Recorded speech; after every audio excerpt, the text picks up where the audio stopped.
हाय बच्चों, तो आज हम लोग आए हुए हैं एक रेस ट्रैक में to understand circular motion like never before.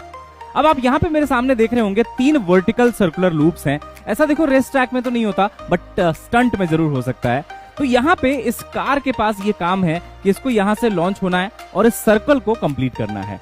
अब उसमें हम देखेंगे कितनी स्पीड देनी चाहिए जिससे कि पूरा का पूरा सर्कल कंप्लीट हो जाए, क्योंकि अगर आप कम स्पीड से जाओगे तो गिरने के चांसेस तो पूरे पूरे रहेंगे। अब क्या करते हैं, 3 सर्कल्स यहाँ पे आपको दिख रहे होंगे। वैसे तो ये तीनों को पार कर सकता है काफी अच्छी खासी स्पीड पे, but to understand it better हम 2 सर्कल हटा देते हैं, सिर्फ एक वर्टिकल सर्कुलर रखते हैं, फिर देखते हैं क्या होता है।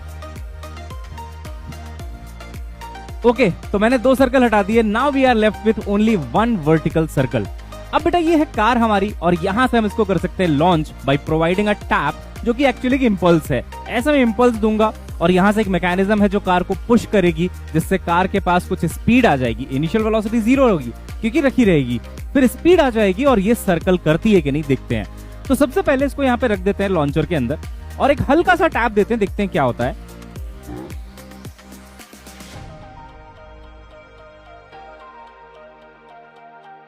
देखो ये कुछ दूर तक तो गई है ना, यहां तक गई और फिर लेकिन नीचे गिर गई, यानी कि इसके पास जो स्पीड थी वो कम थी और ये डेडली हो सकता है। अगर इसमें जाना है तो अच्छी खासी स्पीड होनी चाहिए।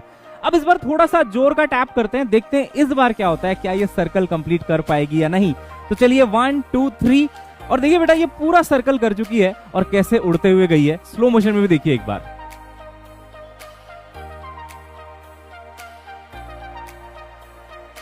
है ना इंटरेस्टिंग। तो देखो ये कब होता है, कितनी मिनिमम रफ्तार होनी चाहिए ताकि ये पूरा सर्कल कर जाए। तो बेटा इसकी मिनिमम रफ्तार होनी चाहिए √5gr, जहां पे r है इस सर्कल का रेडियस। अगर आपकी रफ्तार √2gr से कम है तो ये यहां तक भी नहीं जा पाएगी कार, यानी कि जो सेंटर है ना वहां तक भी नहीं जाएगी, उससे पहले ही गिर जाएगी। और अगर ये पूरा सर्कल इधर भी होता तो ये SHM करेगी यहाँ पे। तो √2gr से कम रफ्तार में SHM। अगर एग्जैक्टली √2gr रफ्तार है तो यहां तक जाती है, यानी कि सेंटर के लेवल तक।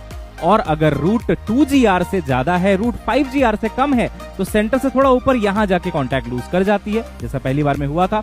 और अगर √5gr से ज्यादा है तो ये पूरा सर्कल कर लेती है। हालांकि ये तो सिर्फ मैंने आपको फॉर्मूले बताए। कामयाबी बैच बेटा कल से शुरू हो रहा है ओनली फिजिक्स का भी, जहां पे 4 बजे पहली क्लास है मंडे को, यानी कि 30 जून को। और आप वहां पे ज्वाइन करके उसकी पूरी एनालिसिस भी सीख सकते हैं इस सेटअप की, क्योंकि ऐसा ही सवाल नीट 2025 में आया था। अब ये फॉर्मूले रटने से नीट में सिलेक्शन नहीं होगा, पूरा एनालिसिस करना पड़ेगा, वो भी फील के साथ। तो आ जाओ, कामयाबी में एनरोल कर लो और पढ़ते हैं।